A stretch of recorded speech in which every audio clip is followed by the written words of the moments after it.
انصار کا ایک اونٹ تھا، وہ بکھلا گیا اور بالکل جو ہے وہ پاگل ہو گیا۔ اب وہ ہمارے قابو میں نہیں آ رہا تھا، حتیٰ کہ اس کے ذریعے ہم پانی لایا کرتے تھے، اور پانی جب آتا تھا تو ہم اپنی فصلوں کو سیراب کیا کرتے تھے، کھیت وغیرہ ہمارے اسی سے سیراب ہوتے تھے۔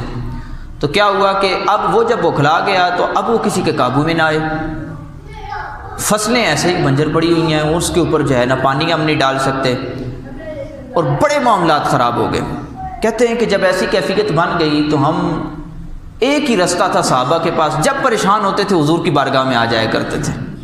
نبی کریم علیہ الصلوۃ والسلام کی بارگاہ عالی میں حاضر ہو گئے، حضور علیہ الصلوۃ والسلام کی بارگاہ میں آ کے عرض کرنے لگے، یا رسول اللہ، ہمارا ایک اونٹ تھا، اس کے اوپر ہم پانی لاد کے لایا کرتے تھے، لیکن اب جو ہے وہ بکھلا گیا ہے، پاگل ہو گیا ہے، اس کو اب ہم قابو میں نہیں آ رہا ہمارے۔ حضور علیہ الصلوۃ والسلام نے فرمایا کہ اٹھو چلتے ہیں اس کے پاس۔ بڑی توجہ سے سنیے گا اور خود حاضر بھی رہیے گا اور سنیے گا بڑی توجہ سے، اور اس کو سند حسن کے ساتھ امام طبرانی رحمۃ اللہ علیہ نے بھی نقل کیا ہے، مسند احمد کے اندر بھی موجود ہے، مختلف کتب کے اندر یہ روایت موجود ہے اور حدیث ہی حسن ہے۔ کہتے ہیں کہ جب نبی کریم علیہ الصلوۃ والسلام ان کے گھر میں تشریف لے کے گئے انصاری صحابی کے، تو اونٹ ایک سائڈ پہ بیٹھا ہوا تھا، اب کوئی قریب نہیں جا رہا تھا۔ حضور علیہ الصلوۃ والسلام قریب جانے لگے تو ایک دفعہ تو صحابہ نے کہا کہ حضور قریب نہ جائیں،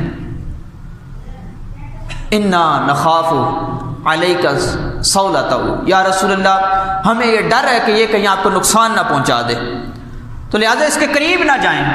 آقا کریم علیہ الصلوۃ والسلام نے ارشاد فرمایا، اے صحابہ، تمہارا خوف بجا ہے، تم میری تعظیم کرتے ہو، مجھ سے محبت کرتے ہو، لیکن بات یہ ہے کہ میں جانتا ہوں مجھے اس سے کوئی خوف نہیں ہے، مجھے کوئی ڈر نہیں ہے۔ کہا مجھے کچھ نہیں کہے گا۔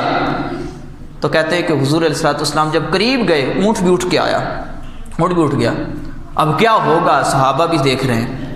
کہتے ہیں اونٹ جب اٹھ کے آیا، جو کسی کے قریب نہیں جاتا تھا، کسی کو قریب نہیں آنے دیتا تھا، کہتے ہیں حضور علیہ الصلوۃ والسلام کے جب قریب آیا، خر ساجدا بین یدی، بڑی محبت کے ساتھ جملے سنیے گا، کہا خر ساجدا بین یدی، کہا جب حضور کے قریب آیا، حضور کے سامنے گھٹنے ٹیک کے سجدہ کرنے لگ پڑا۔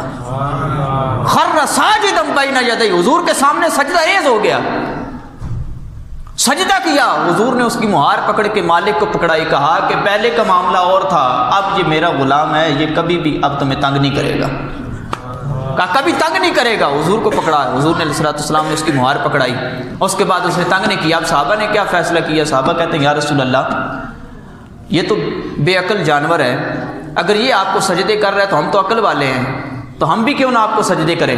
تو نبی کریم علیہ الصلوۃ والسلام نے فرمایا کہ میرے صحابہ، کسی انسان کے لیے جائز نہیں ہے وہ کسی دوسرے انسان کو سجدہ کرے، کہا جائز نہیں ہے، لہذا مجھے سجدہ کرنے کی اجازت نہیں ہے۔ یہ جانور تھا، جانور نے کیا تو جانور مکلف نہیں ہے شریعت کا، تم لوگ مکلف ہو اللہ کے احکام کے، سجدہ نہیں کر سکتے ہو کسی غیر خدا کو۔ ہاں پچھلی شریعتوں میں سجدہ ہوتا تھا، سجدہ تعظیمی، لیکن اب میری شریعت میں وہ بھی جائز نہیں۔ ہاں اگر سجدے کی میں اجازت دیتا کہ اگر کسی انسان کو سجدہ کرنے کی اجازت ہو تو فرمایا بیوی کو حکم دیتا کہ وہ اپنے شوہر کو سجدہ کرے۔